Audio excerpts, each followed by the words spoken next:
என்ன ஈஷா யோகாக்குள்ள வந்துட்டோமா?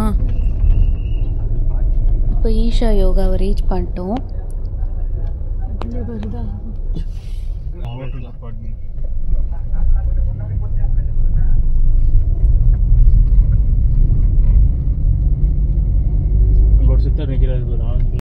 நான் அந்த ஆதியோகி சிலை செய்கிறதுக்கு முன்னாடி ஒரு தடவை ஈஷா யோகாவுக்கு வந்திருக்கேன். இப்போ தான் ஆதியோகி செஞ்சதுக்கப்புறம் இப்போ தான் வரேன். ரொம்ப சூப்பராக இருந்துச்சு. யாத்ரா கார்லேயே தூங்கிட்டான். அதனால் கரெக்டாக இங்கே வந்து இறங்கினதுக்கப்புறம் தான் முழிச்சான். சரி அவனுக்கு கொஞ்சம் சாப்பாடு ஊட்டிட்டு கோயிலுக்கு போகலான்னு சொல்லிட்டு சாப்பாடு ஊட்டிகிட்ருக்கோம். சுற்றி அந்த என்விரான்மெண்ட்லாம் சூப்பராக இருந்துச்சு. கிளைமேட் வேறு மழை வர மாதிரி இருந்துச்சு. மழையும் வந்துச்சு.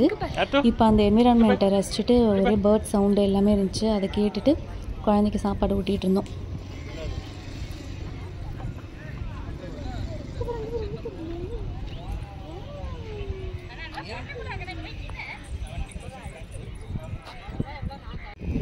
அங்கே பார்த்தாங்க ரெயின்போ.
ஈஷா யோகா போயிட்டு அப்புறம் ரிட்டன் ஆனைக்கட்டி போயிட்டுருக்குறோம். இங்கே டின்னர் சாப்பிட்டோம். இது புதுசாக திறந்த ஹோட்டல் போல். இங்கே தான் சாப்பிட்டோம்.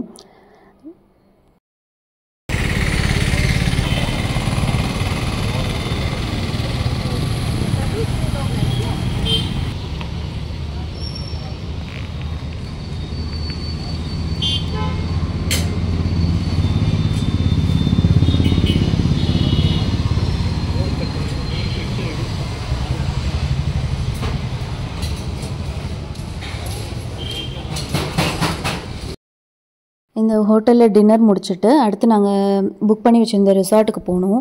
அது வேறு லெவலில் இருக்கும். ஆல்ரெடி நான் அந்த வீடியோ போட்டிருக்கேன்.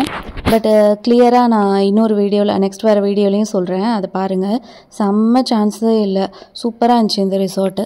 நைட்டில் போனப்போ கூட எங்களுக்கு பெருசாக தரல. காலையில் தூங்கி எழுந்திரிச்சு பார்க்குறோம், எங்களை சுற்றி மலை தான் இருக்குது, இன்ஃபினிட்டி வாட்டர் பூல் இருக்குது, செம்ம சூப்பராக இருந்துச்சு. காலையில் காட்டுறேன் பாருங்களேன்.